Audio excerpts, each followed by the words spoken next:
Hello, everyone. Welcome to Honey Badger Radio's Badger Pod Nerdcast number 27. Put those away or you'll poke somebody's eye out.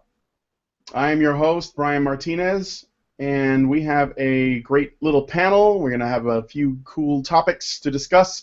Those of you who are in the chat, feel free to comment or ask questions if anything sort of like stands out for you. I will start the introductions of everyone we have. So first, there's me. My name is Brian Martinez. I host the Badger Pod Nerdcast and the Badger Pod Gamergate shows that are on Mondays and Tuesdays, respectively. And I'm also the author and artist of Good Guy Comics at goodguycomics.com.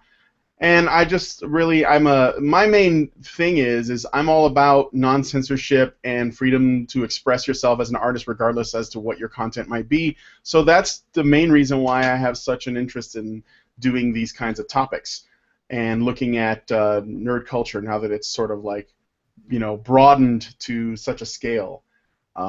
So that's it about me. Before I waffle off, I'm going to pass the torch on to Allison. Allison. Hi, my name is Allison Tiemann. Honey Badger Radio was my brainchild. I started up with Hannah Wallen and Karen Strawn. I am also a cartoonist and a webcomic creator and graphic novel creator. I know that Brian hates the word, but I don't know how to describe it because I work in actual volumes, not like issues. But anyway, I am also waffling. So I don't hate the word. Well, graphic novel. It's also completely. Well, yeah, but no. I don't have a problem with the word graphic novel as a description for comics. I guess that might have, let me just clarify. Graphic novels they fit what they're doing. I don't like it when people use them to elevate. It depends on what the use is. If you're using it to elevate it above regular comics, that kind of annoys me. But if it's describing what you're doing, that's cool, So yeah. Well, my problem is there's sort of like a bit of a middle ground here that is confusing because you have the single comic issues and then you have people who like me who work in more of a long format. I mean, I can break my stuff up into chapters, but it still is much more cohesive as like a unit that's usually around 90 pages. Anyway, this is now we're totally off topic. So, but so I do a webcomic, and I mean it's available on the web. It's called Xenospora, and you can find it at xenospora.com. That's with an X. And I will throw this back to Brian, or should I throw it off to Anna? Yeah, let's hand it off to Anna. Anna. Hooray! Give me all the things. I am a cosplayer and also a cosplayer for specifically Cosplay Deviants, where we undress the cosplay that we dress on. So this topic is really dear to my heart, especially as a con-goer first and the cosplayer second in my life, chronologically. And I'm also adult entertainer, occasional writer, and in general, awesome. And I have a YouTube series that I'll be adding more content to soon, I swear. I'll call Tropes vs. Men on my YouTube channel, so check that out when you have time. And I'll throw the hot potato to Mike. Fun, let's do it. Bonjour tout le monde. Va te faire foutre, espèce de connasse. There you go, Si. It's just for you. Hi, I'm Mike. I say things because I'm quite good at saying things. I'm gonna pass it to Hannah. Hello, I'm Hannah of the dysfunctional mute button, and I write Breaking the Glasses, and I say things too. Mostly, I point out the areas of inconsistency and hypocrisy in social justice ideology, and especially feminist ideology. So that keeps me really, really busy because there's a lot of it, as you'll see today, and I will pass the hot potato on to Sour. Oh, hi. I'm Sour Grape, and I ask questions about things. Now, recently, more political things, but things nonetheless. And I have a channel, which works on stuff and things. And things. Extra that should be like that should be our Smurf word. We just use things,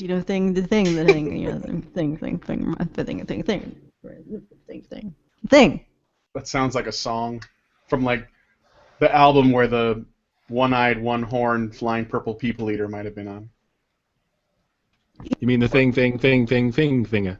Yes, or the bird. Have you all heard of the bird? Oh God. Everybody's heard about that. The bird is the thing. That everything. You see, I just fucked that up. Yeah, No. I just fucked that up, and everybody's like, "Whoa, you just This was totally fucked fucked up from mine the up." get-go, don't worry. Plot twist. Yeah, pretty much. Okay, so is that everybody? I didn't leave anyone out. Great. I just wanted to say one more thing. Speaking of things, Mike, your video, everyone thinks that that's actually me. So that's a pretty good impression. And it kind of One person thinks it's you. I thought they were being sarcastic. People were telling me that they thought that was me on there, and I was like, no. Sage. Apparently, when I do a dude's voice, it just sounds like that dude. Yeah, I guess I have a really generic voice. I know you don't. You have a lovely voice. Very much. You have a very cheerful voice. It's always it's always happy. Yeah, it's always an emotional pick you up. Aw. I think we all are really down on our voices. Like previous episode, I said that I sound like a teenage boy. That's not actually really a down statement. It's just sort of a little bit monotone and a little deeper than usual. So some people have said that, although it was a little bit more embarrassing because I actually showed my face. And the guy was like, "Oh yes, what a very enlightened young man." I'm like, "Oh Were you no." on Xbox Live? Is that because every single woman on Xbox Live to all the Call of Duty players sounds like a teenage boy? It's just a fact of Xbox.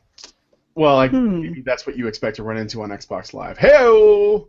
It's because that they forgot to turn off their teenage boy filter that makes everything look like teenage boys. That's the problem. Oh yeah, Is it sort of like the cat filter? Because somebody actually put diodes on a cat skull or something, oh, that's horrible. But anyway, they found out what cats see, and apparently it was whatever they see when they look at us, it's slightly feline. So maybe they have like a cat filter that they make us into cats. Interesting. Except Call of Duty players have a teenage boy filter, which is not. Boys. It's not like that's not supposed to be snotty. It's just interesting. Wow, that is really interesting. And oh God, that's so you're so sarcastic. No. The funny part, he was genuine, but damn, it sounded sarcastic. We're back on. This is why I don't. This is what it is about my voice I don't like. I often don't sound entirely genuine when I really am. So I was genuinely saying that's interesting, but I guess I should probably have spaced my words differently so they wouldn't sound like I was being.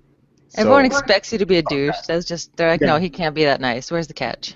Yeah, we're waiting for the catch. Sometimes this kind of neurosis is much better than people who love the sound of their own voice. Let's admit it. True. I'd rather listen to people who are neurotic about the sound of their voice. I kind of like the sound of my own voice when other people are doing it. Okay, that could be taken multiple ways, and also that could be taken multiple ways. Oh, it's innuendos all the way down. Anyway, do you want me to start with the? Yes, you do the thing. I'll do it. Premier of Ontario, that's in Canada, for those of you who don't know what Ontario is, tells women, be afraid. Because women aren't frightened enough, the Premier of Ontario, Kathleen Wynne, is on the warpath to terrify them even more. Using the 1 in 3 statistic, she plans to instill fear and paranoia in all the women who've been missed by previous waves of exaggerated misogynist propaganda regarding sexual assault. Did I mention this new wave of female-targeting abusive fear-mongering is not only exaggerated, but also contextless? Yep, so let's have some context. Preliminary evidence is suggesting that men experience as much, if not more, sexual violence at the hands of women than women do at the hands of men. 2 recent surveys on male college students and high school students found approximately 1 in 2 reported incidents of unwanted touching or rape, 95% at the hands of women, and that's just college students. So if we're to believe the Premier's inflated statistic, at least give it some context. If 1 in 3 women will experience violence or sexual abuse, most current evidence suggests 1 in 2 men will experience the same. And if we include physical violence, I'm sure that the statistic is even higher. So look beside you. To your brother, husband, father, son, or male friend, toss a coin. Heads, he's experienced being beaten. Tails, he's experienced being sexually battered by a woman. But the thing about violence against men It's systemically ignored in favor of a terroristic narrative targeted at women. Good job, Kathleen! Anyway, if you want to see more about this story, you can see that in the show notes, linked in the low bar on the YouTubes. So I don't know if we want to discuss this because I know we have nerdity stuff to get to, but this was sort of a breaking news story brought to me by two people who live in Ontario who are a little bit upset about what's going on. And I have to confess that, yeah, it is. I mean, it's amazing how these people manage to be both misogynist by targeting women with completely contextless statistics that are inflated, and thus abusive because they terrify women for no reason, but also just completely ignore the fact that men are the biggest targets of violence in our society, and quite probably also biggest targets of sexual violence. I'm going to put it right out there because the evidence is coming in, it's actually pouring in now, that men face a great deal of sexual abuse, and yet we don't care to notice. And this is something that the ideologues that have been pushing this stuff on us are not going to want to talk about. They're never going to want to talk about it because they're raising money and wielding political power based on the female victim narrative. And of course, they're exploiting the fact that any specific type of violence, you look at whether it's really, really, really mild violence, like a half-hearted slap across the face, to extreme violence like slashing someone's throat, stabbing them in the chest, beating somebody to death, anything like that, it's still viewed at a lower level when women do it than it is when men do it. So they can weaponize sympathy for a woman who has been slapped by a man, while at the same time being able to expect that there will be no sympathy for a man who has been slapped by a woman. And in fact, many times people will say, well, what did he do to deserve that? So this is not something that we're going to have to actually fight tooth and nail to actually get this this information addressed rationally and logically and used in discussion to come to a conclusion that's more equal, more even-handed, because they're not going to want to do that. They're going to be more interested in continuing to exploit that female victim status with the idea that they can get more money and more political power and more power in the courtroom and so on. Yeah, well, the idea of putting out that number is that if you apply the same criteria to what they're applying to the 1 in 3, and that's not just sexual abuse, but also physical abuse, how many men, I mean, and if you apply the same criteria just to the sexual abuse question, you get 1 in 2 men admitting that they have been groped against their will or all the way to physically forced to have sex against their will. 95% by women. So just looking at that part of the statistic, you're already looking at a greater number of male victims. Then when you add in the fact that men are statistically far more likely to experience physical violence, it's ridiculous. The statistic of 1 in 3, with the context of actually looking at what the situation for men, women are protected. 1 in 3 is low. 1 in 3 men, they would be lucky if men were experiencing 1 in 3 rates or similar rates to women, and yet we still see this as a war against women, as targeting women. And I just want to take one issue with one thing you said, Hannah. I don't think these people are ever going to recognize it. It's not even. I don't even think it's a fight that will be won. The only thing that will happen is that they will simply be obsolete. They will become obsolete as a method of social control and organization, and we just have to evolve those systems. Because I don't think this is ever going to change, that these people are ever going to abandon the threat narrative that gives them the power. And if they did, they would lose the power. So, well, I'm not saying that feminists are going to recognize it, but the public's not going to recognize it either until we fight to make it recognized. Because right now, feminists have the stage, and they've had the stage. They've had the stage for 50 years. And they're not wanting to give that up. That's why there's been such a major attack on men's rights activists, on Gamergate, on any group that challenges their narrative. They'll attack conservatives because conservatives conflict or contradict part of their narrative. They don't even contradict the entire narrative, and they'll go after them for it. So you look at groups like us, like, what do you call us, flying space lepers or something like that to them? Yeah. That's because we contradict the entire narrative. We contradict the basis for the narrative. So yeah. But yeah. what I'm saying is that ultimately, if we look at the power structure, there's a reason why feminists have the stage. And because they actually support the power structure. You take the feminists out, the power structure, where it just collapses. Yeah. You need that threat narrative to make society work, essentially. So the only way you don't want to get on their stage, you want to build a new stage, essentially, is what I'm saying. Yes. Okay. Well, the other thing that I wanted to say about this, shoot, I was about to, and I just lost it. Oh, you lost the thing, did you? You were talking about women being protected versus, men experiencing more. I wanted to touch on that. Was it a few months before Gamergate? Feminists went ballistic with a hashtag Yes All Women, which they said was in response to the Elliot Rodger thing, but really it was just opportunistic feminists taking advantage of a news story to promote a narrative. And that narrative is that men are violent, rapey bastards that are victimizing and oppressing women all the time, everywhere, with no exceptions, and so on. And then they made it very clear what that narrative was about, when in response to women coming in and saying, "You don't speak for me," they became verbally abusive. And the response to this was very interesting, because I was involved in sort of a rush on that, and there were a few of us that sort of went in there and posted our experiences and information that we had and everything. And the people that were the most shocked seemed to be people that didn't.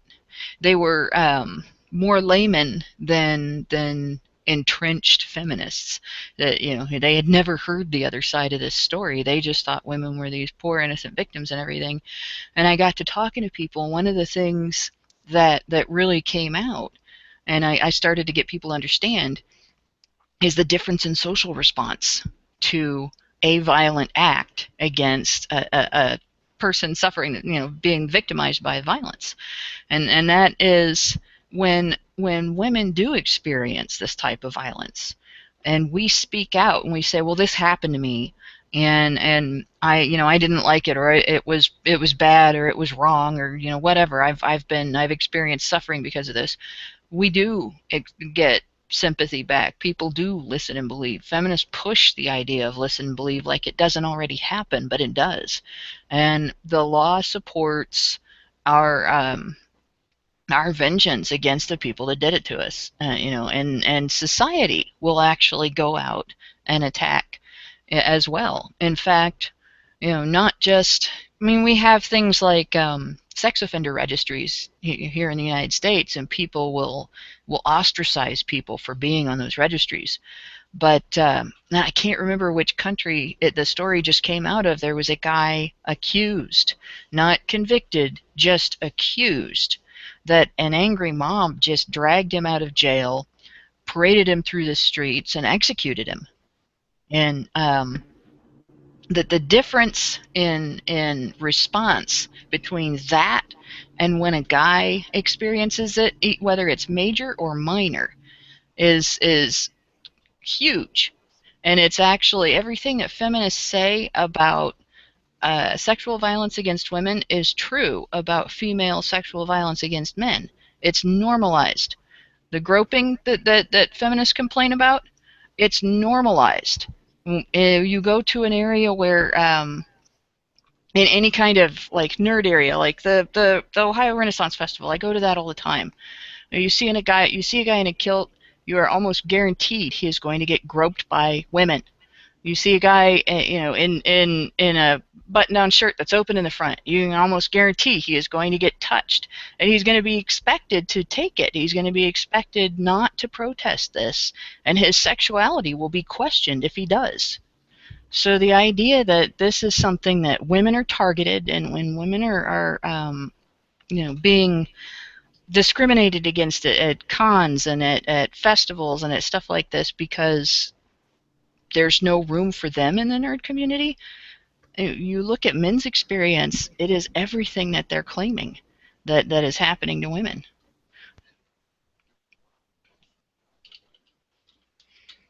All right. Wow, that was Well, this ties right into the cosplay, right? Because I see all these signs going up to try to respect, and they never really bring attention to the fact that you need to respect the male cosplayers and the men at the community as well sexually. That's never brought up. That's never an issue, really. And that's something that could use awareness, because people aren't aware that men have a right to have sexual boundaries too. This idea is that's shameful for a man to have sexual boundaries, and I see that. But speaking of, like I said, talking about the stage, we need to build a new stage. Well, I think that's what this is. It's appealing to the creators, to the artists. They're the ones who are going to build the stage. The stories, the story makers, the comedians, the comics artists, the cosplayers. We're the ones who are building the stage, and let's just build a better stage. Okay, go ahead, Brian. Sure. No, that's great. I think that does tie into what we're talking about. For the sake of, but I want to just put a disclaimer out there that, as I understand it, this specific topic we're going to go into isn't about cosplayers, although cosplaying may be dragged into this topic, but it's more specifically about booth babes, which is slightly different because booth babes work for companies, as far as I know, and they're usually there to promote things. But cosplayers usually do so because they want to, but there's some overlap, right? Yeah, there was a clause. They said that if you are cosplaying something that is canon, basically off the screen or wherever, and you're doing an accurate portrayal and it still shows stuff, then you must ask permission first. So there's still shenanigan. Oh, that is pretty shenanigan oriented. But let's do the reading by Sour, and then we'll open it up. So, Sour, would you mind? No, I'm ready. Convention goers, beware of the dreaded booth babes, usually of the female variety, that have tossed all their skill points into charisma and makeup use, and have taken over the cons. Women who are partially clothed and aggressively attacking people with their cleavage and short skirts. Thank goodness for PAX, because the people at PAX would never let that happen. They care about you, so much so that they want to make you feel comfortable by not showing your lovely lady parts, even if it's part of your job. Or should I say, especially if it's part of your job, because cosplayers, within reason of course, are allowed more liberties with their dress, but still even they have to cover up if need be. Speaking of job, it's the convention's job to make people, especially the creators and innovators, feel comfortable in their workplace.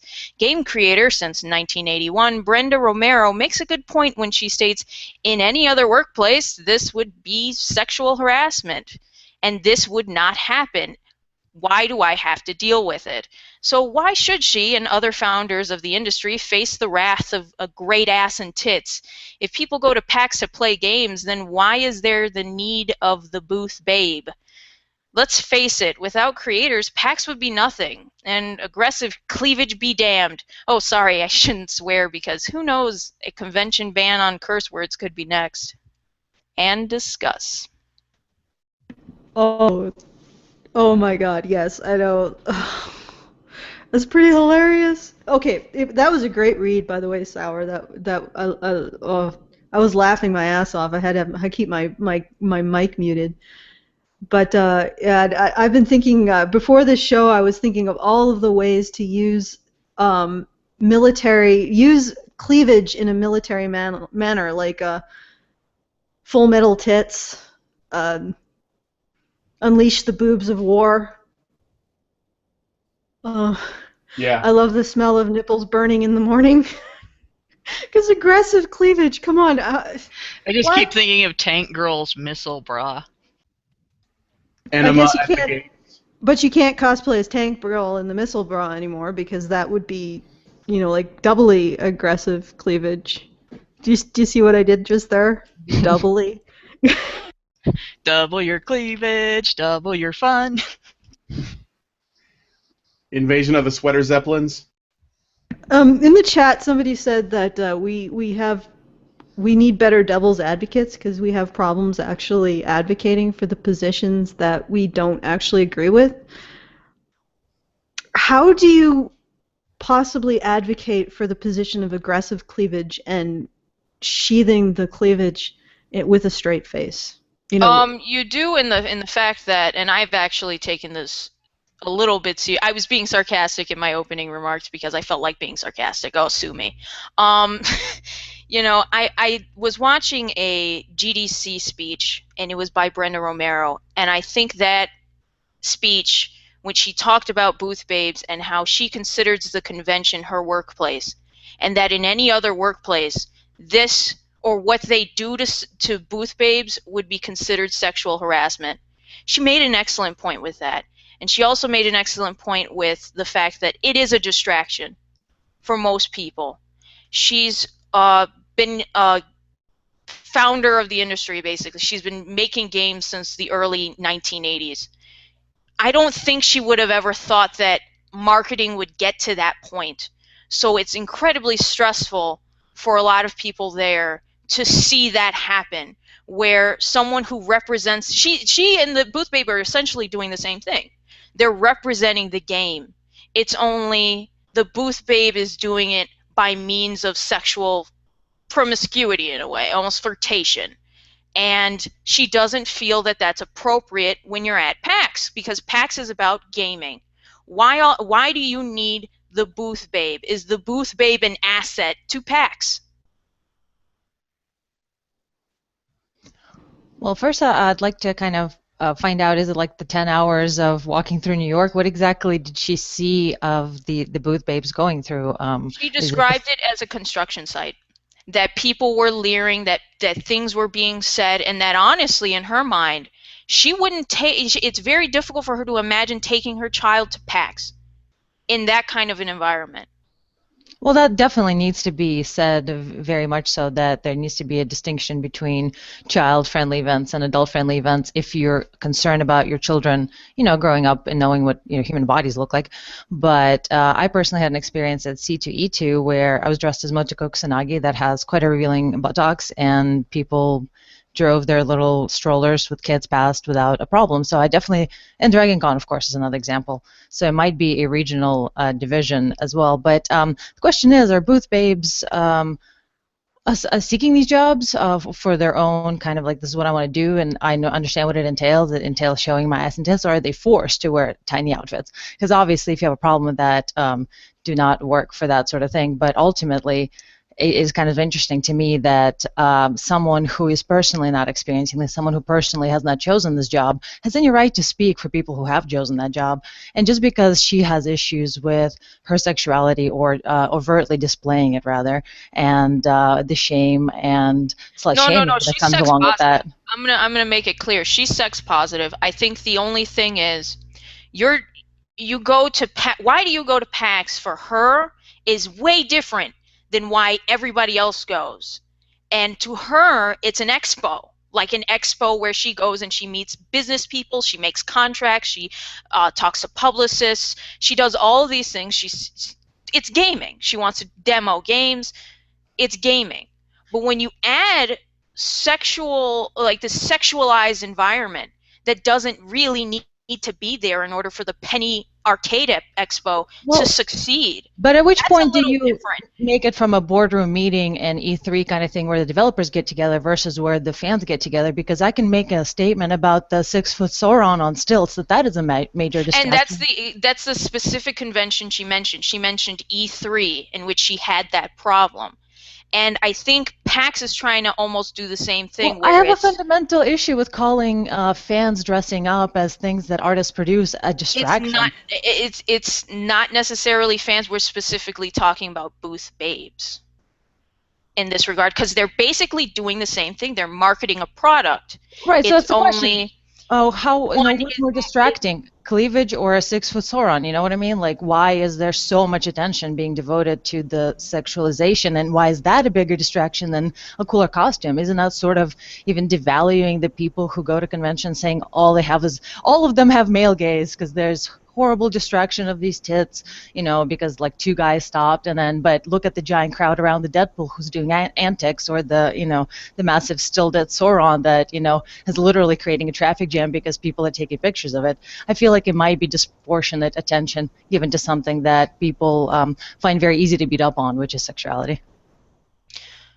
I don't personally know, because the way she's framing it is, I understand that point as well, but the way she's framing it is, this is what happens at PAX. It turns into, not at PAX, but E3. It turns into a construction zone. How is she going to show her child where she works? She can't do a take your daughter to work day because of situations like that. And I felt, now I'm going to just put this very bluntly, I felt bad for her.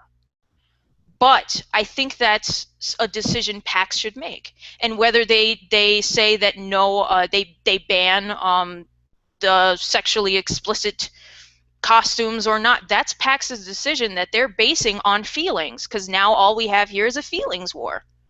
It's your feelings, which are legitimate, and her feelings, which are also legitimate. And who are they going to listen to? I think they're going to listen to creators. As opposed to the audience? I would assume so, considering the situation that they're in, considering what the situations that have happened at PAX, to where people complain. Dick wolves. They have to focus on the complaints that they feel. Now, this is all based upon feelings. Now, if you can prove to me that booth babes are necessary for PAX to thrive statistically through empirical evidence, I would be like, well, PAX is an idiot for doing this. They're ridiculous. I actually would say, I would agree with Anna. I think that this is targeting something that we feel emotionally uncomfortable with, which is sexuality. And I mean, my personal preference is, why don't you just add some male booth babes? Like, what's wrong with that? I mean, if there's a problem with a female, just add more. Pros. It's specifically a problem with females, though, because I think if anyone were to dress provocatively, they would have a problem with that. At least I'm taking them at their word when I read what they put. So, any gender. But if the booth girls attract people to your booth, by not having them, you don't get that attention. Well, I guess if you completely carte blanche remove all of them, then it's an equal playing field. But I sort of jumped on Brian there. Go ahead, Brian. Oh, no, it's okay. Thank you. Well, I wanted to say that looking at where this comes from. And I think that there is a dangerous precedent that gets set by the passing of these, I guess you could say, rules or suggestions. But let's look at it this way first. I think the use of booth babes. Now, when I talk about booth babes, I'm specifically not really talking about girls that are cosplaying that like the culture, because somebody who does it out of choice because they like it, that's a cosplayer, that's a fan. And then there are shades of gray, but that's on one end of the spectrum. On the other end of the spectrum, you have ladies who are models or something, so they do this professionally, and they're usually given clothing by the company. It's usually like a pair of shorts and a tank top that has their logo on it, and they hand out flyers, or they just try to draw attention to the booth. And they're not in costume or anything. They just might wear the logo. And that's another common thing. In fact, you see those booth babes not only at geek conventions, but they're at car shows and boat shows and beer shows and other kinds of conventions, adult porn shows. But the thing that sort of separates this show from those is a lot of times there are more young people at the geek conventions, and maybe like there's still some that go to car shows. I know I used to go to car shows, but and stuff like that. So they're there to help draw attention to the booth, and they're wearing the logo of the company that they represent. And if PAX was, and this woman, and I watched her little speech that she gave, and it was part of a larger panel that I didn't watch, but it was like that, speaking about various conventions and things they want to see changed and stuff like that. So I guess in that context, that does leave me with a bit of a sour taste in my mouth, no pun intended, because I'm thinking like, okay, so they all want the community and the culture to change, and they're doing it in a very specific way, and she's finding a way to make an emotional appeal without directly saying, I don't want sexy women because men are dirty and gross. Because in her example, she said that it was a man who she was supposed to be talking to about something professional that was saying things like, look at her ass, isn't that a nice ass? I want to get a picture with that girl with the ass before we finish our meeting. Which I was thinking was like something that I don't know of any dude that would say that. That doesn't mean that it wouldn't, but it did seem a little bit out there. And that was her anecdote to contribute to this feeling that she was having. But I mean, if that's the problem, and if PAX they passed the rule, or E3 or whatever, and they said no more booth babes, right? We're done with booth babes. Then what will be the next natural step is going to be this.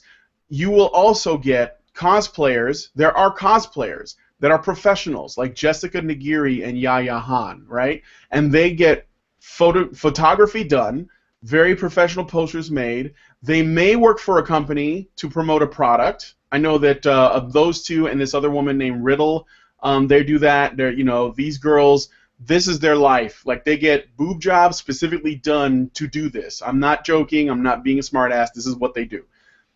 This is their job. So they could work for a company and where they dress up in costumes to help the company promote that company and their game and their products. Even if the ban happened, those girls could still buy a space in a con, still dress up in cosplay, and work their own booth and sell their own posters separately. Then would this woman still have something to complain about? If she did, would we then have to start like banning cosplay itself? I mean, admittedly, I was talking with Sauer before the show about this. The existence of cosplay it only exists because there is a games market, and there's an anime market, and there's a geek culture market. And cosplay was birthed from that. Like, if there weren't video games, there wouldn't be cosplay. Like, or this whole geek culture thing. Like, you wouldn't have it to this level. So if you looked at it that way, as it's sort of like an extension of something bigger, then if you eliminate the core, like if all these presenters and creators, enough of them said, I'm not going to go to cons anymore until you do something about these cosplayers and these booth babes, then there wouldn't be a con, because there would be no, you wouldn't see any new games, and then there wouldn't be any cosplayers because they wouldn't be able to cosplay anything current, so you'd have nothing. So in a way, they kind of hold the cards there. But I mean, I just think it's a slippery slope we're going down, because you can't. I mean, the booth babe thing is, on its surface, it appears somewhat reasonable. However, the consequences of that is it's not going to be satisfactory, and it's going to move up, and it's going to be like, no, I think the cosplayers need to change what they're wearing too, and then we're moving into puritanical territory. So, and that's it. That's all I wanted to say. Well, here's one thing. I have a question. If this was, those flailing arm things, like those that they put out, flailing arms, flailing tube men. If this was all a bunch of flailing tube men at booths in order to attract attention, would she have the same problem with it? Because that is also incredibly distracting. Or if there were like sculptures or stand-ups or something. Yeah, I mean, because there's all kinds of distracting stuff going on. And you can't really say a flailing tube man is particularly professional. I mean, I can sort of get the idea that, yeah, if it's a professional environment, but a convention usually isn't that professional. It isn't like a an industry event where they show stuff off, and I mean it's also about generating buzz. It's also about generating, I guess, the baser instincts. That's a part of it. I think if they're calling it distracting, then they're probably using that word as a euphemism for arousing. You know, they're just trying not to. Yeah. So in other words, they're saying distracting, but she means distracting from me. Yeah, but in other words, the real problem is, like Anna was saying, is the sexuality. If this was flailing tube men, they wouldn't have a problem. And the other thing I wanted to point out is, if this was a conversation that actually happened, a guy said, "Oh, we want to get a picture of that ass." Well, women say that all the frickin' time. If it's a good-looking cosplayer guy, I want to get a picture of that ass or those abs or those pecs. I mean, we don't see that. When women say something like that, we don't see it as being as, I don't know, as what is the right word for it? As sexual? Lecherous, as improper. Well, women are more subtle about it. They sometimes might not even say it, and that actually feeds into a problem of women being practically incapable of giving compliments, because that's part of the withholding culture that then makes sexuality such a big deal. On one hand, I've heard a lot of really blunt stuff from women. Yeah, and it's not seen as being as disrespectful for when women do. In fact, I have seen friends of mine sit there and talk about this movie star and that hot musician and this guy and that in front of their husbands in a completely open and lecherous, what I would do to that guy kind of manner. If their husbands did that in front of them and talked about women that way, they would be sleeping on the couch at best. These girls would be livid and feel completely disrespected. The "what am I, chopped liver" attitude would be thrown down and inflated to fill the room. So yeah, there's a huge difference in the response to that. Yeah, and what I'm trying to get at is that there's greater stigma towards men expressing sexual desire. It's seen as more depraved if a man said, "Hey, I want to get a picture of that ass," as a woman said it. It's predatory. It's seen as more predatory. And so I just wanted to point that out. And also, I think to pull in Anna's comment, I think there's a sort of this divide between saying nothing, women actually not complimenting men at all, and then just going straight for the ass grabbing and hubba hubba and really disrespectful boundary invasion kind of stuff.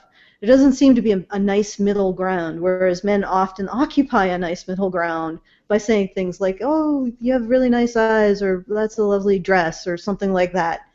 Whereas I have rarely heard a woman say, "Hey, you're really wearing that suit nice," or "That's a great haircut," or these kind of polite, civil recognition of someone else's attractiveness and or professional, appearance. I don't see women doing that very often.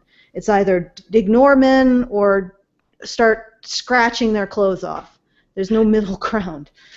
Women are not given the eggshells to walk on that men are given to walk on, because women have a position in society of reverence. We are revered as being, morally superior and more delicate and more I don't know, courtly, I guess. And I'm not sure that it's ever been genuinely deserved, but we've always had that pedestal that they have to reach up to in order to interact with us. And so there isn't a requirement for women to have that kind of to seek that kind of approval of the attention that they're giving. There's this expectation that a woman's attention will automatically be approved and accepted, whereas men have to earn having their attention to a woman accepted and approved. And that's why women get away with that kind of stuff all the time. Yeah. So I think the two experiences can exist. Anna's experience that women don't give men compliments, and Hannah's experience that women actually they jump straight from ignoring to just way inappropriate. Yeah. But my ultimate point is that if this is the scenario that she said made her uncomfortable enough to request that booth babes be more clothed, I'm sure that we would generally give that more of a pass if we were talking a booth bro and some female developer said, hey, I want to get a picture of that ass. I mean, even me saying it, I can feel that is not the same, and we would not treat that the same. Because it just does, it wouldn't even register. Nobody would say, oh, well, that's completely disrespectful. So why is it disrespectful from when the man said it? And it's even if it was disrespectful, which it's not really that big of a deal. It's basically somebody noticing somebody else and saying that they noticed them, and the only offense that this woman took is that he noticed something about this other woman that she considers inappropriate to notice. But it still sounds to me like this woman's objective, objection, it was largely upset that booth babes are usurping human interaction that she expects to be hers when she's there. You know, they're taking the guy's eyes off of me. And even if she's not looking for a sexual response, it is still she stole my response. That chick stole my response. I'm not getting looked at. I'm not getting the attention. I'm not getting the conversation I wanted. But the point I actually wanted to make earlier was the sexual harassment thing. Referring to this as sexual harassment is ridiculous. Referring to people paying more attention to booth babes than the other women at the convention, referring to there being sexual banter, because I'm sure that the booth babes are not just sitting there with their hands clasped under their boobs looking all maidenish and damsel-y and going, oh my, people are speaking to us in a crude and inappropriate manner. I haven't been to these conventions, but I will bet that these are probably women who are accustomed to give and take in that kind of sexual banter and are participants in it. The term sexual harassment was never meant to cover something like this when it first started being used. It was created as a descriptor for unwanted sexual advances that the target wasn't in a position to refuse to accept, that the target was and that only the target could classify as such. You can't say... Well, I feel like this woman is considering the attention that the booth babes are getting sexual harassment of herself. She feels sexually harassed because they're having sexual banter and they're overtly sexual in their job. And this is like, feminists have done this. It's morphed from, I want this to stop and I have no recourse to make that happen, to any and all sexually assertive behavior by men towards women as harassment, especially if I have to look at it and it's not directed at me. And it's under that environment that women like Romero take this kind of offense. She's treating a voluntary arrangement as a victim situation, considering herself the victim of someone else's interactions with other people.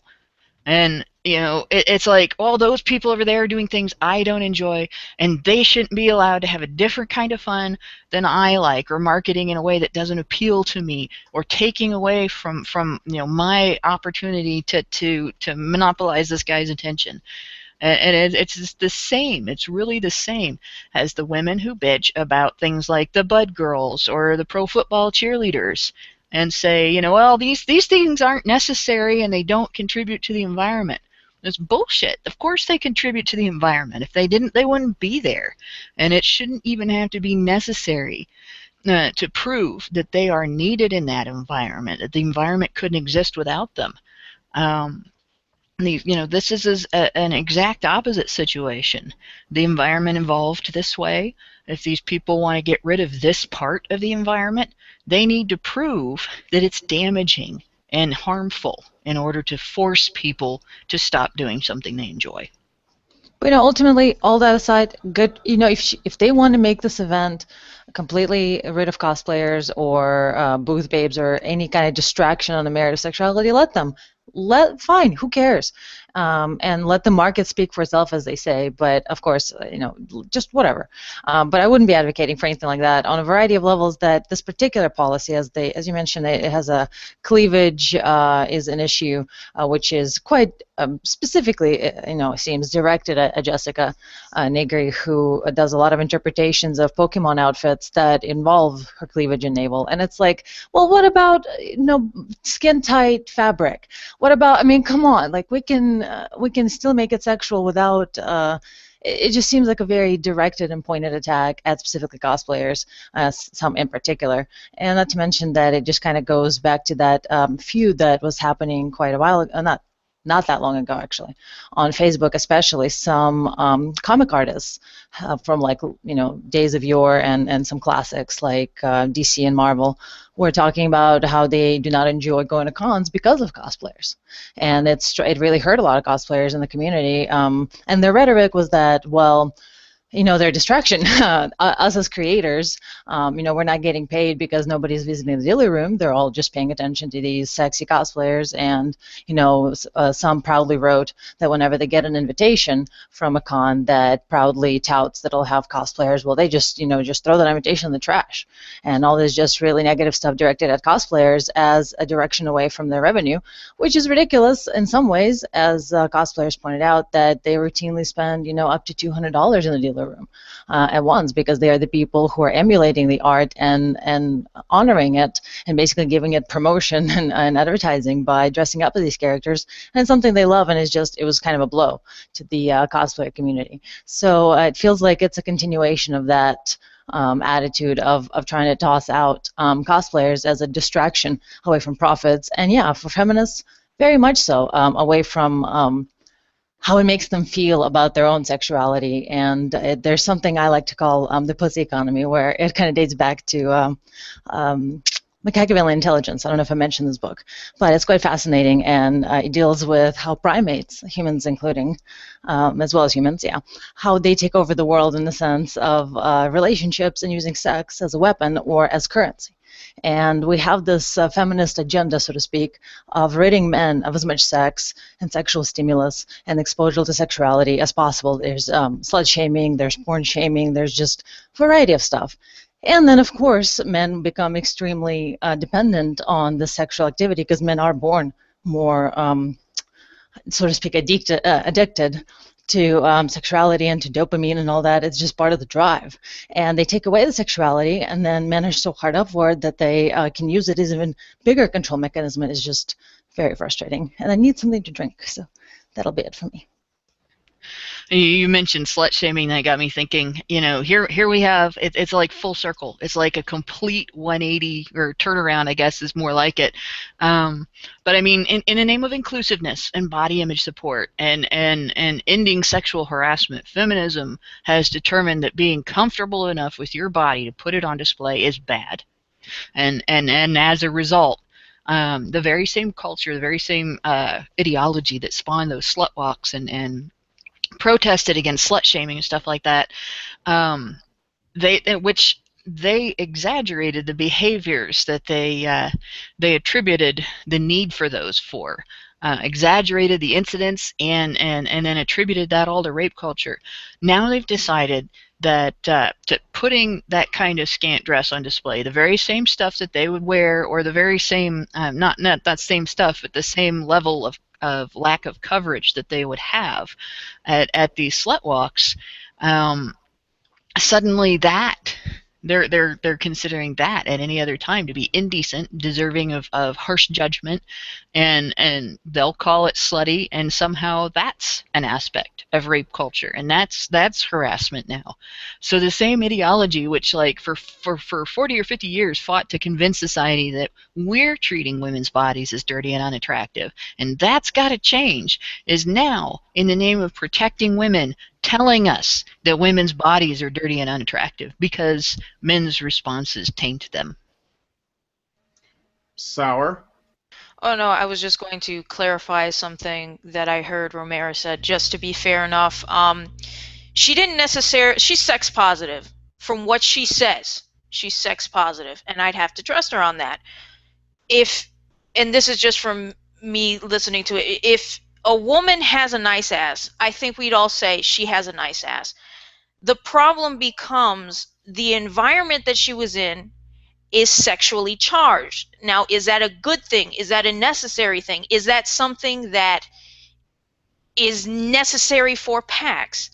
If PAX makes that decision that it's not, why should we all of a sudden get angry with the? She's not angry at the people, the women who are showing booth babes. She's not angry at them. She's angry at she'll be angry at PAX if they don't keep their word, because she was angry at E3.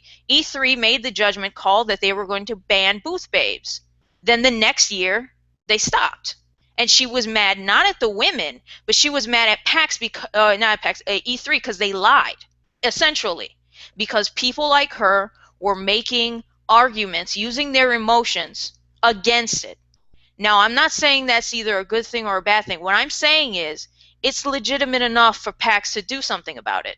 Now, we all have our own feelings about, sex positivity, and if a woman wants to engage in that kind of a contract where she is basically a model and she has to do certain things for a company to promote something, that's her business. But if the convention says no, the convention says no.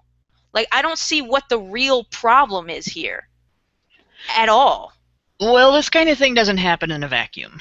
If the convention it's PAX, says though. no, PAX as a convention, we all know. I remember I was angry at Will, and not to interrupt you, but we all know what PAX is. They do diversity panels all the time. I remember I was angry at Will Wheaton because of it, because he made some goofy freaking tweet.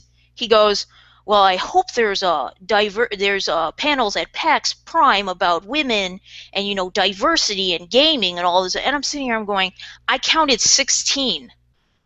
That's a 3-day period. The question is, if PAX made this decision, all right, do you think that PAX just the administrators for the convention were just sitting around one day and they were like, we probably ought to ban booth babes, just because booth babes are bad?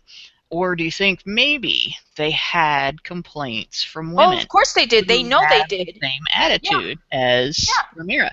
Now, that's what I'm saying here. This is one group of women wanting to impose their sensibilities on other women and men.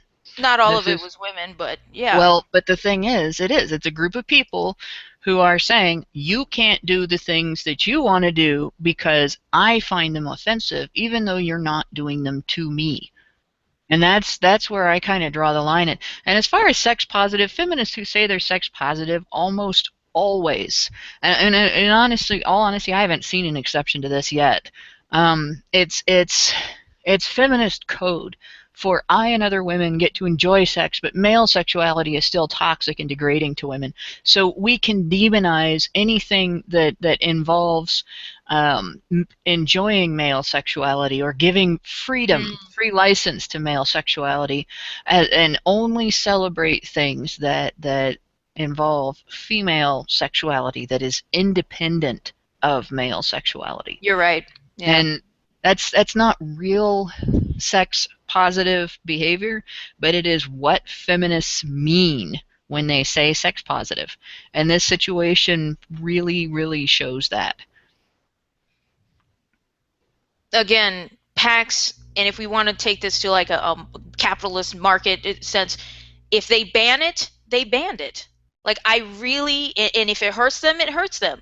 I honestly think, and I've always thought this, PAX is going to listen to whoever complains the most. They've done it with panels. They've done it with everything else. Why are we surprised now that this happens? I will never go to PAX ever because I know what they are. Question is, are they allowed to change their mind? So, in other words, okay, so they have had this group complain and pressured them, and now the groups that, because nobody complains that the status quo or the way things are, nobody writes to these companies and says, I like the way things are, and I hope that you don't change it. So they get these complaint. These waves and waves of complaints, and they make these changes. People are going to respond to that. If the larger group of complainants turns out to be the people that want to do it that way, is it wrong for them to go back?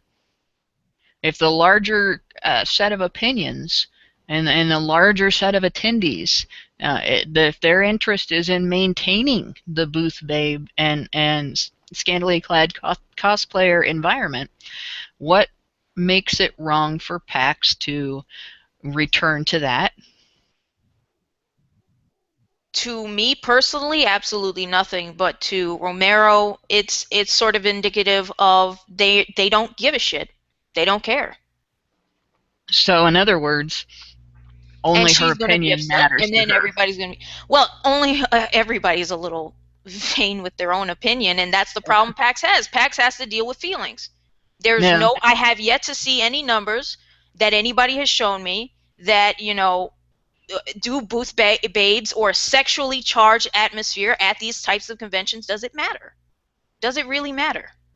Well, the thing is, if it doesn't matter, then there's no reason to attack it either. If it doesn't matter, it doesn't. That's my perspective, though. See, now, and I'm never going to PAX, so they don't have to care about me. I mean, there's no panels out there that I'd like anyway. There's really nothing for me to see. Yeah.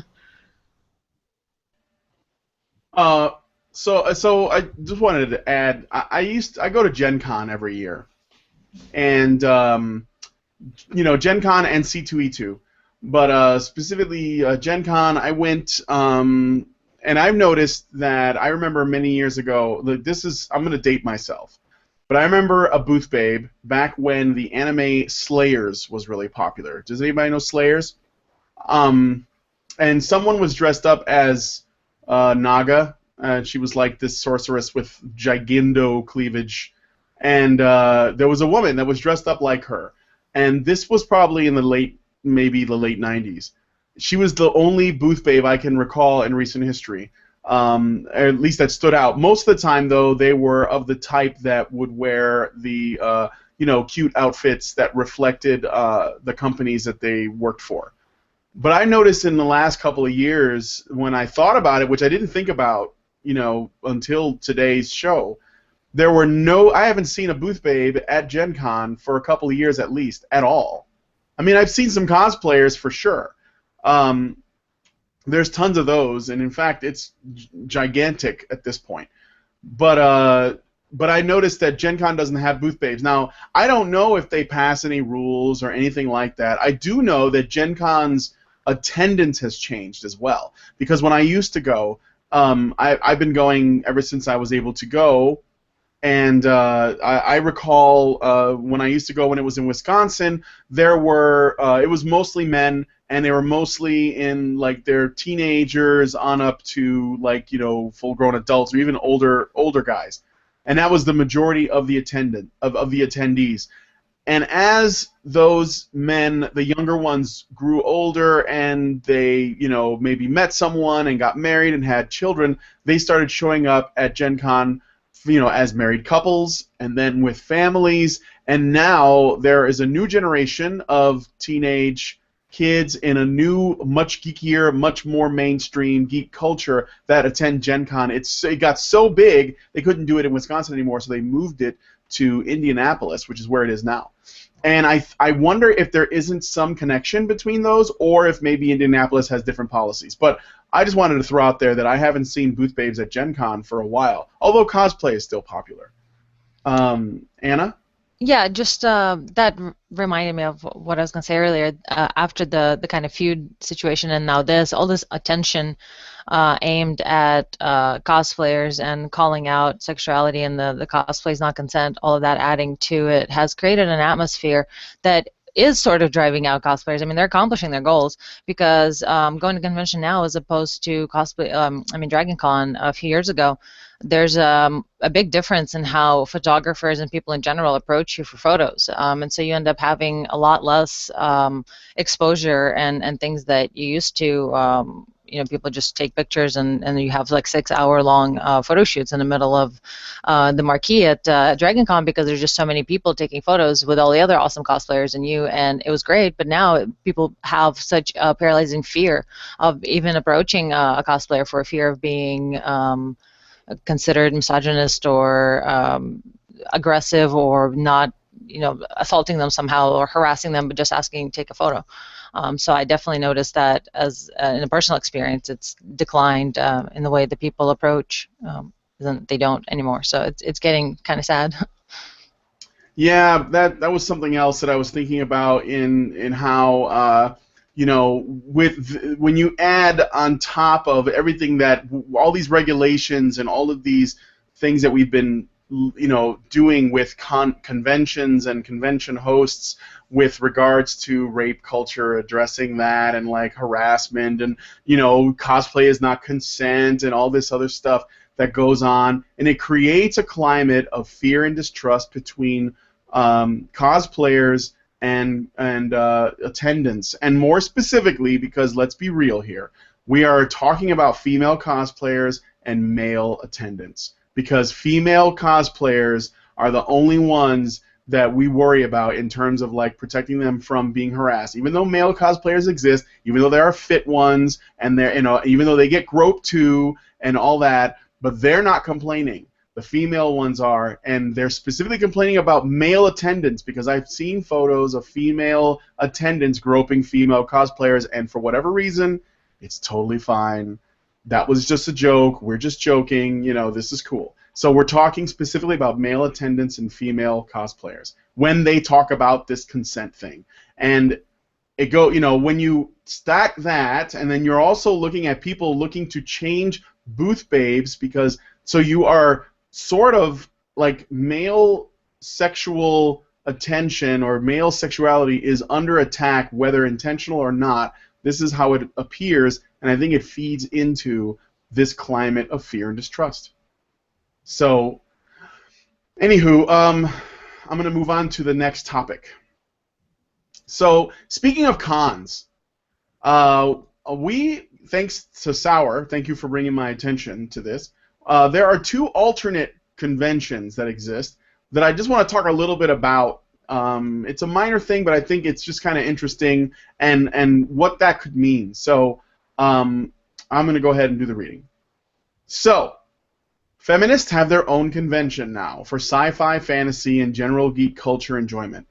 It is as hilarious as it sounds, but in one of those ways where you laugh at first and then you slowly start to cry, and then by the end you're weeping. Here is their mission statement. What is WisCon? This is the world's leading feminist science fiction convention. WisCon encourages discussion and debate of ideas relating to feminism, gender, race, and class.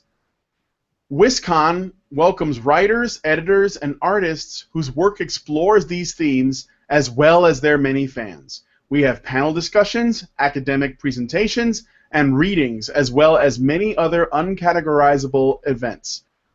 WisCon is primarily a book-oriented convention with an irrepressible sense of humor. Irrepressible. With such promises in events like feminist science fiction writers talking about how to create worlds while also considering the intersections of gender, sexuality, race, class, and disability with science fiction, broadly defined, in literature, media, and culture, one can rest assured knowing that the patriarchy has no place here. Are you a person of color? Well, great news! There are two special safe space rooms where you and all of your POC feminist friends can go, away from everyone else, to talk about your issues in private. There is also a section on the website for student programming. I am not making this up. I was about to ask, are you making this up? No, I am not. Holy shit! With a focus on helping young, bright-eyed feminists in training write better stories and likely how to complain and nag academically. That's not all. There are other things like child and teen programming, world domination through bake sales, this is actually how they said it, feminist art shows, hair braiding, tarot readings, shitty jewelry, and the dessert salon, which according to this website is the most honored and the highlight of the con itself. Color me shocked. So that's WisCon. Now, secondly, we have FlameCon. And right off the bat, I can see that the production values are much higher than WisCon just by going by the website. FlameCon's mission statement is, in 2015, New York City Pride Month gets its geek on. FlameCon will be a one-day comics, arts, and entertainment expo showcasing creators and celebrities from all corners of LGBTQ geek fandom, including comics, video games, film, and television. There will be thoughtful discussions, exclusive performances, screenings, costumes, and more. The expo will be followed by an after-party, also taking place at the Grand Prospect Hall. Geeks of all types are invited to attend and celebrate the diversity and creativity of queer geekdom and LGBTQ contributions to pop culture. So at this time, there is only one guest of honor attending FlameCon. His name is Kevin Wada. He's a comic artist known for his fashion art style portrayals of popular superheroes, in particular X-Ladies. FlameCon does not appear to be nearly as exclusive as WizCon was, and they welcome people of any gender expression to join them. It looks fun and more open than WizCon does. But I have to wonder, does the existence of a convention that caters to a specific demographic of people come with any baggage, whether intentional or not? Regular cons typically welcome any and all people from anywhere. So I don't think that women or the LGBT are left out. In fact, I know they aren't because I have lots of friends that are gamers, geeks, game designers, and artists, and they have backgrounds from all walks of life, all kinds of colors and sexes, and never felt excluded by mainstream cons. Perhaps I'm overthinking it, but these cons, especially WizCon, strike me as something that may not do well financially, since it alienates people in its message, whether intentionally or not. DashCon kind of comes to mind, but maybe I just need to spend an extra hour in the ball pit and everything will be better. Discuss. I don't know. I think this is great. I mean, now that social justice warriors have their own exclusive conventions and their own exclusive nerd spaces and their own exclusive environments, they can just go to those and leave existing environments, existing conventions, existing nerd spaces and everything alone, right? Right? That's a theory, but it never seems to work that way. Well, it would be nice. I just wanted to tell a little story about something that I think relates to what I'm getting at. My first podcast that I ever did, which I'm not going to give the name of just because I had a falling out with the guy over creative differences. He wanted to make a podcast show, like a geek show, but he wanted the fact that he was black and I was Hispanic a big sort of central focus of what that was. And he wanted to he was making that part of the mission statement. And when we were discussing it, I asked him why he felt it was important. And his thing was he wanted to send a message that this was something that was possible, like that you could have Puerto Rican nerds like myself. And I thought that whether intentional or not, he would be alienating people based on the fact that he made it a focus by saying, this is what we are, but you guys can come check it out too, you know, if you want to. But they didn't feel like it was open to everyone. And I wanted to do something that was bigger than that. I wanted to be above that, you know. And as a result of, I just went ahead with what he wanted because, you know, he had all of the equipment. So we went ahead and did the show, but we couldn't get more than, like, tops, I think we had 100 listeners. And yeah, we were starting out, but I think that part of the problem was that I asked people who I knew that were white if they listened to the show, and they were really, really old friends of mine that I'd known for a long time. They were like, well, I would, but there was something about the way that it was presented that made me feel like it wasn't made for me or with me in mind. And I think that this is kind of like what I feel with these two cons is they might say in their message anyone can join or come to the show if they want to, but because they're catering to a specific subculture of people, whatever that is, you won't quite feel like you fit in. And I don't know if that's on purpose or what, but I think that that is one of the things that, I mean, I don't have a problem with those cons existing, and I think it's cool, but I think that it also might be doomed to fail based on that initial mindset of, oh, this is a con for feminists. Well, what if I'm a non-feminist but I like science fiction? You know, well, you're not welcome here. Or you can come, but you better toe the line. I don't know. Like, that just seems kind of exclusionary, whether intentional or not. So that's it for me. Okay, well, what I wanted to say to that was when you make that feature the reason why you're doing the podcast? I mean, it wasn't. I imagine that's not the fact that you are a Latino and he's black wasn't the reason why you came together to do the podcast. You came together because you both had an interest in nerdy things, right? Exactly. So why would you emphasize an incidental to de-emphasize how you would connect with your audience? Well, that's my problem. I don't. That was where we disagreed, because my identity politics never play into the choices I make. Like my being Hispanic is just sort of incidental, like you said. It's just how I was born, but it's not who I am. And so, and I think that he wasn't able to let go of that. I still don't think he can. In many ways, it's sort of like a big part of his what he is, and it's a little unfortunate, but that's I don't know what to say to that. I mean, for me, I feel like I'm just Brian, I do my thing, so. Yeah, well, I mean, when we create, or when I had the idea for Honey Badger Radio, and then Hannah and Karen and we all started it, I never thought of it as trying to be exclusive like that. Or trying to turn people off. Oh, this is just like for a show for women. Of course, I think it's helped because we're talking about issues that face men. So it's obviously in that sense inclusive. So I don't know if a show about brown nerds that talk about the issues facing white nerds. I'm not sure if that.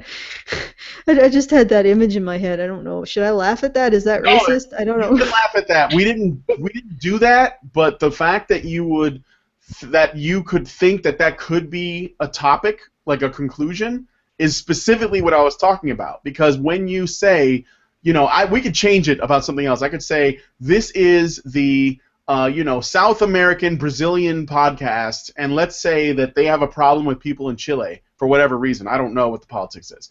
People in Chile will assume that the Chileans will come up at some point, and they'll feel excluded by that.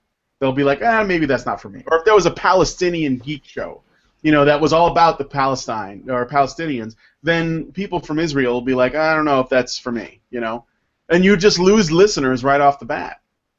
Yeah. Well, I mean, in our case, I talk quite a bit about what I consider to be issues that face women and problems that women have.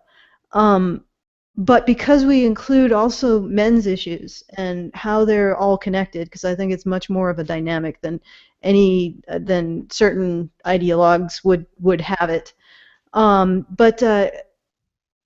Because we have that inclusive part of the men's point of view, I think that makes it seem like we're not targeting women. But if you put that out there, like this is the brown nerd show. You're right. I think there is that element that at some point white people are going to be like, oh God, we're in for it. When are we going to start hearing us demonized? And if you put it out as the female geek show, then that same feeling of dread, the sort of Damocles dangling over your head would come for male geeks who listen to it, I think. Well, it would probably also turn off a lot of other brown nerds who don't like to be pandered to in that sort of way. And the kind of white people it would attract would be, sycophantic SJWs. Sort of rubberneckers. The worst side of both sides, Yeah, it's like, I could imagine. It's just the kind of attract white people it would attract would be white people who want to say, oh, well, we listen to the Brown Nerd Show, so we're better than you, as they sip their pumpkin spice latte. Yeah. It just seems to me like social justice warriors today are deliberately creating or poking at the social environment they claim to impose, just so they can say, I told you so, it's this is the way it is, and we have to keep it this way in order to fight this problem, and they've got to have their victim caste system that's all about holding somebody's victim status over other people's heads for social power, and that goes right along with in a way with what we were discussing before with booth babes. If we were talking about the opposite, if it was anything male related and females were shouting, men don't have that social victim status, there would be no power in complaining about it. The same thing is true with just about any area where you have somebody that's been considered historically oppressed. But instead of protecting people from discrimination and bigoted attacks, this behavior, this having to single groups out and reduce them to their whatever can be identified as the targeted portion of them as far as their victim status is concerned, that behavior, instead of protecting them from discrimination and bigoted attacks, it perpetuates them. And it perpetuates them by making them the target not of people who social justice warriors would call bigots, but of the social justice warriors themselves. And they're taking wounds that our society has that have existed because in the past people's behavior was much more shitty on some of these fronts, and they've taken those, and those are things that we were healing as a society. If you go back to the 70s and the 80s, counterculture was all about bringing people together and enjoying people and learning from each other and becoming colorblind and becoming gender blind and all that. It wasn't about I'm special only because I'm this color, or I'm special only because I'm this gender, or only because I'm trans man or trans woman or anything like that. It was none of these things define me. I'm special because I'm human, and I can enjoy other people because they're human, and it's great that there's a variety among us, and we can enjoy that too. They're taking those healing wounds and the healing rifts in our society and just ripping them right the hell open, and they've poured their ideology in there like raw sewage to cause them to fester and rot instead. And they're not interested in ever seeing those wounds heal or ever seeing those gaps close, because that rift in humanity, that human suffering is the weapon they use to get everything they want. So we're never going to see this change from the social justice point of view. This is always going to be their way of dealing with things. It's always going to be, well, we have to have safe spaces for this group of people because everyone is mean to them, and we have to focus on black people's blackness and women's femininity and so on because people have been mean to them, and we have to separate that out, and we have to practice divisiveness and isolation and resentment in the name of inclusiveness. And it's pretty much newspeak. And it's pretty much the same thing that writers like Orwell talked about in their novels when they wrote about totalitarian regimes. And that's basically all I got to say about it. Is these people are incredibly hateful and exploitative and hurtful, and this is just more of that. Yeah. What I wanted to point out is, and this is interesting in the context of Not Your Shield, but I was thinking about this a while back. There is a role that all of this social justice warriorism explicitly excludes women and minorities from, and that's the role of being protective of, dare I say the word, saving men and white people, or acting in the role of being protector and acting in the role of taking care of. And if you think about it, that's exactly the role that games provide gamers, is the role of protecting this world that you've entered. Or, sometimes you also fuck it up, but anyway. And if you're attracted to that role, why would you want to be excluded from it? And that's really what, just to use feminism, putting aside minorities in this instance, because it's a little bit more of a complicated issue.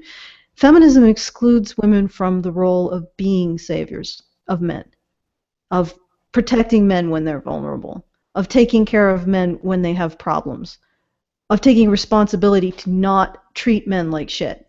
They remove that role of gracious, and in some ways more powerful position of savior, and they reserve it exclusively for men. And I can see why a lot of men are attracted to that, because it is a powerful role. It is a role that emphasizes what you can do to better the world and the people in it and help them, as opposed to how you're acted upon.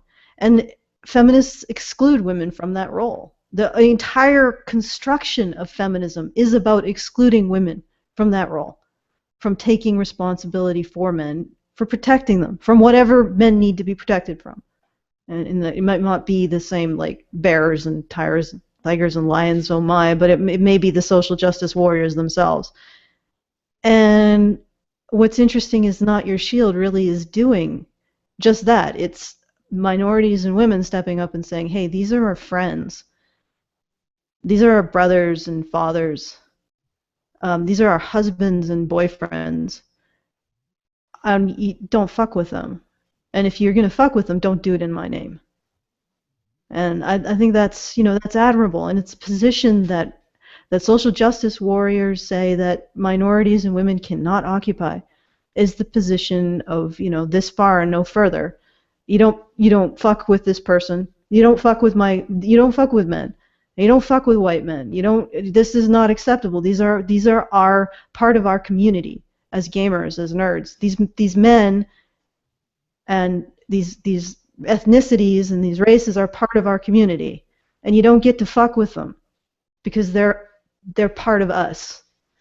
And I think that, in a lot of ways that makes the fact that they're being excluded from that role is in and of itself, I think, a form of racism and sexism. But anyway, I'll throw it out to the panel.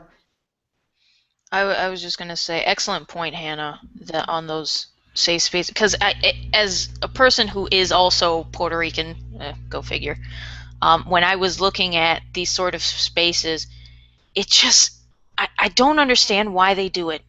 I really don't. Especially FlameCon is, and the reason I'm saying that is, there had to have been some sort of reason for them to do this. And it had to be because they felt excluded and they wanted to make their own special day for them. But I don't understand why Comic-Con doesn't do it. I don't understand why any other convention doesn't do, or do they get excluded at those conventions? Like, I really just want clear evidence that something is going wrong for them to take that next step. When it comes to WizCon, which is right above me in Wisconsin, I want to know, why did they do this to begin with? Do they feel... I just want clear evidence of this, and I don't think I'll get it. Oh, I got disconnected, so I missed part of the conversation, but I heard you were asking... No, I just want some kind of evidence to legitimize them doing this, because I sort of knew this was going to happen, especially since the whole Gamergate scandal.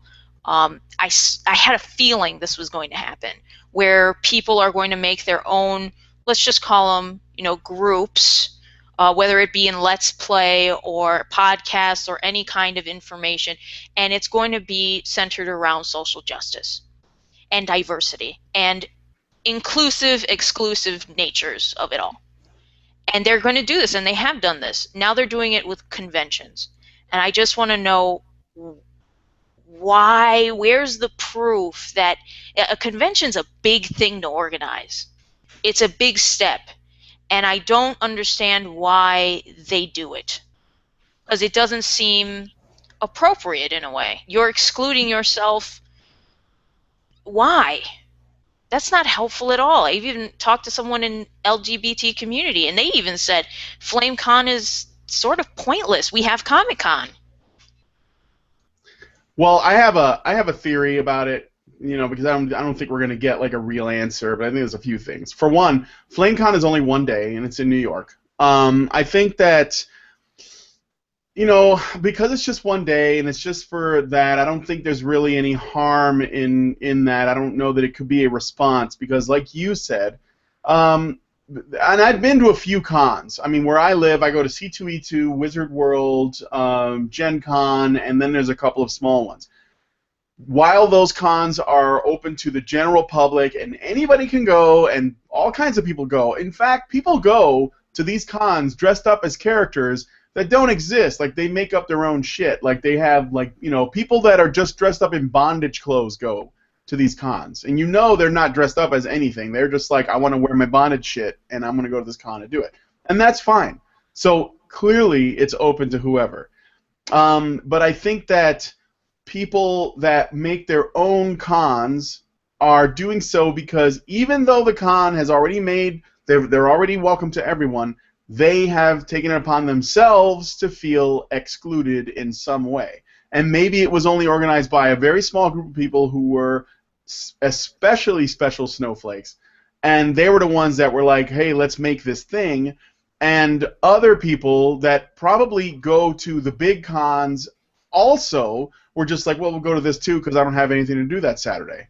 Because FlameCon's only one day. So I could see how people who normally go to cons, it's almost like, I would guess that FlameCon is kind of like a big giant party, like a pride parade thing. Oh, it looks so fun though. And so, yeah, and I'm sure that, you know, that's all it is. They're just like, well, we're just going to act a fool in this space, you know, and maybe there's no kids, and maybe they can go and do things that you couldn't do at, like, you know, at a regular convention because you have, you know, broader age groups, but you could, you know, maybe do it like a space like this, you know. So that seems like a party. Like, I think that's all that is, and I think that there is a profit to be made because you are appealing to a market, and I think that's probably one of the largest factors that contributes to that. As far as WisCon goes, I think that is definitely more of an emotional reaction to mainstream cons. They're going to program you. Yeah, because they want to program you. They want you to look at their feminist literature and their feminist art and buy their feminist jewelry and eat their feminist cupcakes and drink their feminist Kool-Aid.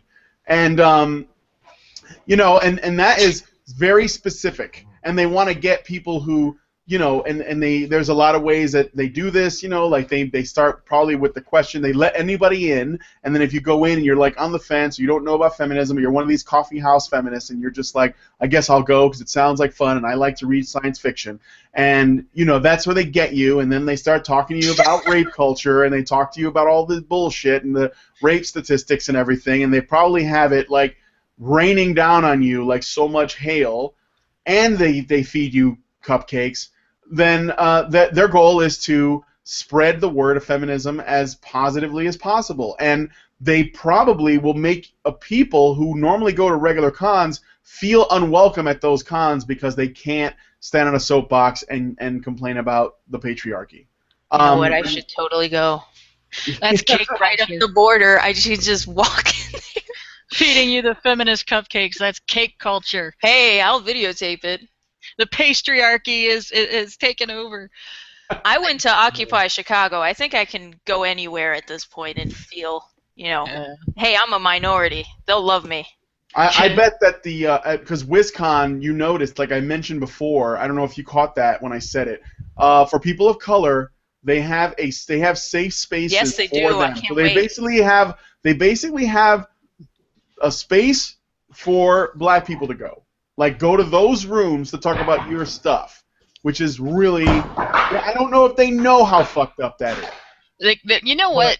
That actually got me thinking earlier. If you really want to see the insulting nature of safe spaces like that, you just go talk to women who are offended by being asked not to nurse in public, where they're offered a place to go and have some privacy for their because nursing your baby is a sweet, loving bonding moment between mother and child, and of course they've turned it into, oh my God, you know, you're mad because I have my boobs out. No, it's a private thing, but to say, here, you can have some privacy. We have a place you can go and do this where you're not going to be bugged by a bunch of other people. As soon as you do that, the same women, the same mentality from which this type of, you know, separatism comes from just goes off and acts like, how dare you treat me like this is a dirty thing? I'm going to whip my tits out right now. Look, boobs, you know, and that's the end of that. They're just horribly offended. So obviously, they somewhere in the back of their minds they do know, and they just don't care. And I also gotta say, Sour, they would love you until you say something that they disagree with, on an ideological level. No. And then all of a sudden you would be persona non grata. I'm gonna be nice. I'm gonna be really nice until I can't be nice. Here's what you should do, Sour. I swear to God, you should do this. Really? We will love you forever. I know I will. All right. Buy a space at WisCon. I'm gonna need a Patreon for that. Yeah. So no, you're fine. You're a woman. How about I send you mean tweets and then you can get some money. So, okay. Buy a space. It's probably cheap anyways because at WisCon, right? Get a booth and then get a bunch of booth babes to show up to help sell your stuff at WisCon. And maybe we could even get Anna Cherry to go and be like the alpha booth babe or something, and sell whatever your product is. Doesn't matter what it is. I want to see what their reaction to that. My product is Logic. I don't think they'll like that very much. Well, I just won't shave my legs or underarms, and we'll just go with that. Yes. They'll relate to me. I'll be like one of them. Try your best to see if you can upset them without actually trying. Go as Storm from the X-Men or something. Or gender-bent Cyclops. I don't know. I'll go as the new Latina Disney princess. How about that? There is no Latina Disney princess. Yeah, there is. It's gonna be a new one. Oh, there is? Yeah, there's gonna be everything. Okay, there's gonna be a wheelchair princess, be a blind princess without an arm, cyborg princess, robot princess. It'd be awesome. Okay, but that's cool. That's cool. Like robot cyborg princess. Now the princess thing is starting to sound cool. Yeah. Ninja princess. Bring on the ninja princess. But will there be a robot chicken princess? Oh. As long as they all have aggressive cleavage. Well, I'll go to WisCon. I mean, if I have to. This is not sexist at all. If you want an aggressive display of cleavage, Brian, just tell some chick that she can't nurse in public. Instantly, you will get an aggressive display of cleavage. How about if I do that to a woman that isn't even pregnant or has a child? She will find a way. Wow, there is a Latina princess, Princess Elena. That's interesting. But is she actually going to have her own movie? That's the question. I don't know. She has a series, right? That's all we get. That's all we get, Sour. We get a TV show. She's just going to have like a documentary where her family's trying to cross the border somewhere. Nothing too explicit, of course. Yeah, John Goodman's going to do the voice of the mean old Border Patrol cop that's determined to stop them. Anyway, I just thought, aren't slut walks, right? Slut walks are basically booth babes for feminism, aren't they? Yeah. Oh yeah. And they're in an aggressive display of cleavage too. Yeah. So down with all that shit too. Or what about those crazy chicks that were doing crazy stuff in front of that church? Femin. Yes. You mean yes, Femin? Yes. Yes. Okay. Well. Here's the thing. I think Slutwalks broke out all over the world because it married two deep-set female desires. One, to be seen in your underwear even when you probably shouldn't even subject people to that. And two, to be seen in your underwear and not be laughed at, but bowed to morally, like you're doing something morally I don't know, you get to be more moral than the people around you. Whereas the real reaction probably by spectators should have been laughter.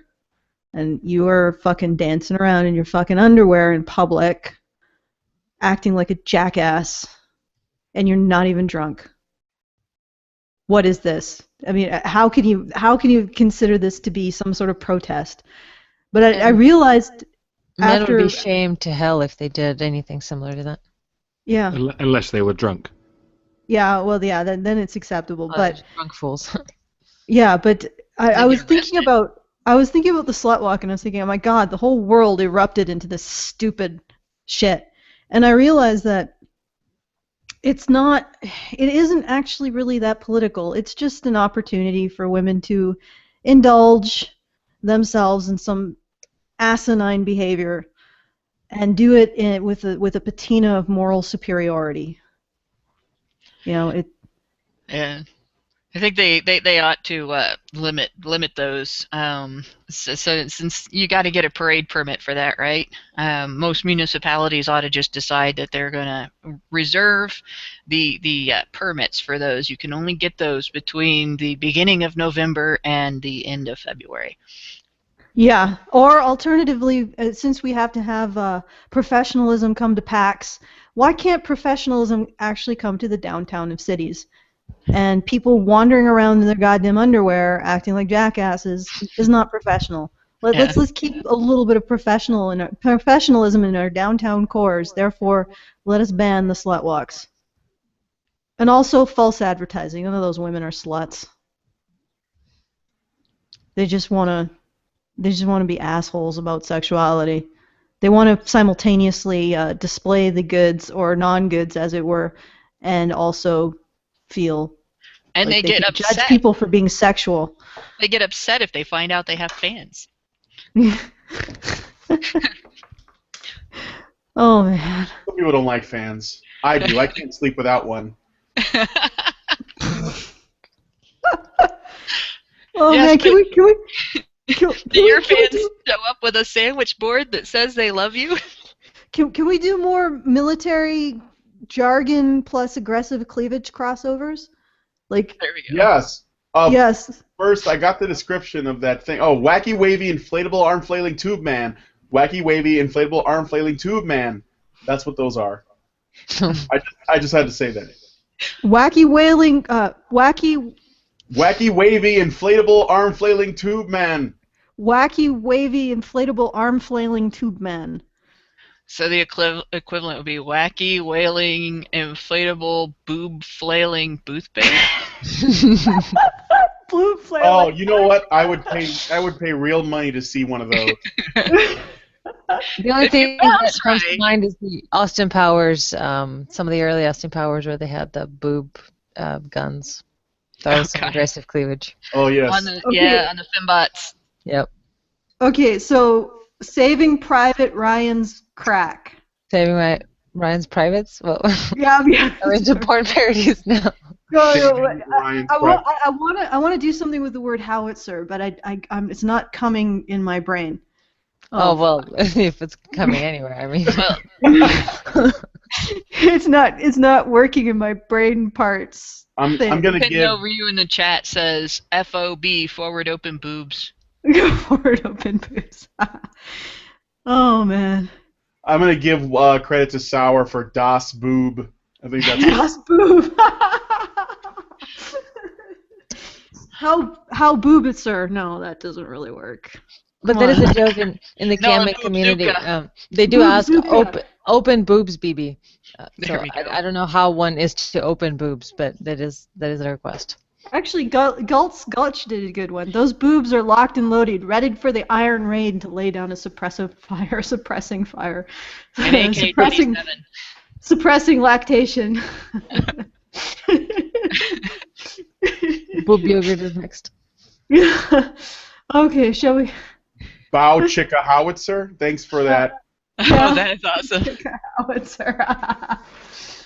Oh man, I'm trying to think of military movie titles.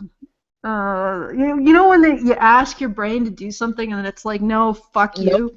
I'm sort of in that moment. Full metal cleavage. Yeah, yeah. Okay, Courage Under Tits. That was another one from the chat that I thought was good. Oh god, that was a good one. The thin waistline. You could give Patton a whole new meaning by changing the way it was spelled. How titser. How titser.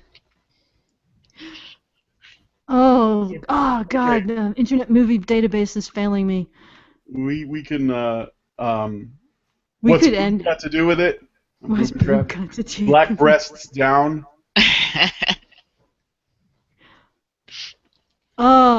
Okay, inglorious boobsters. Oh, that was Glorious boobsters. A tit too far. Tits over the River Kwai. Boob in the Pacific. Boob Harbor. In which we boob.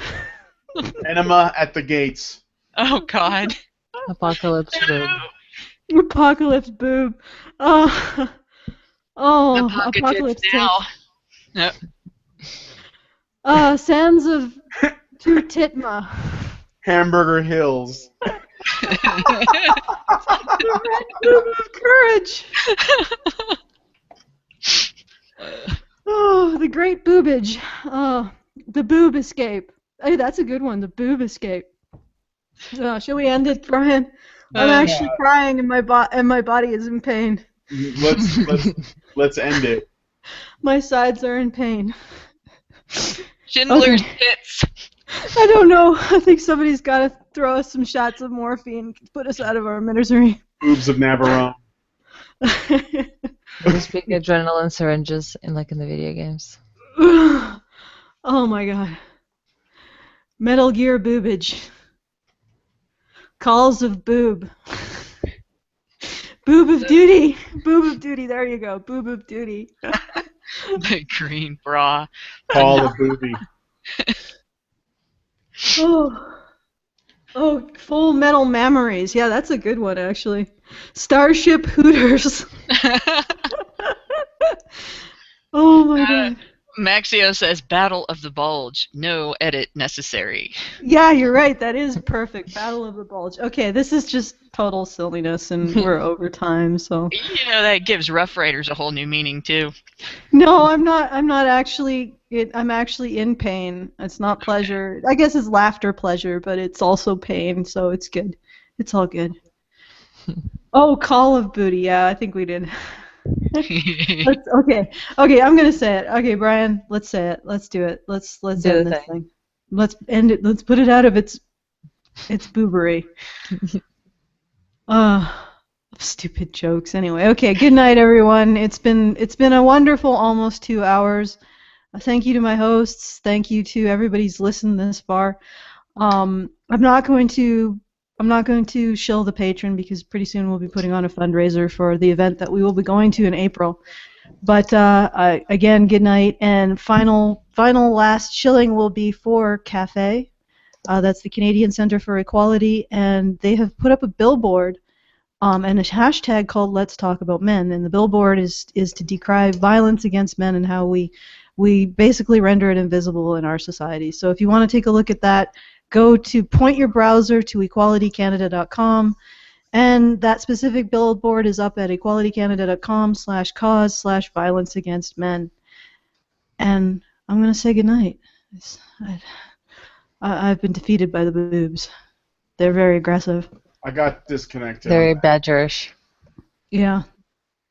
Can you end it, Brian? Is it possible? Oh, yes, it is. Did we say our goodbyes? Yes, we did. You got disconnected just as you left. So now you're back. All right. Good night, good morning, good afternoon, wherever you are. Bye. Wherever you boo.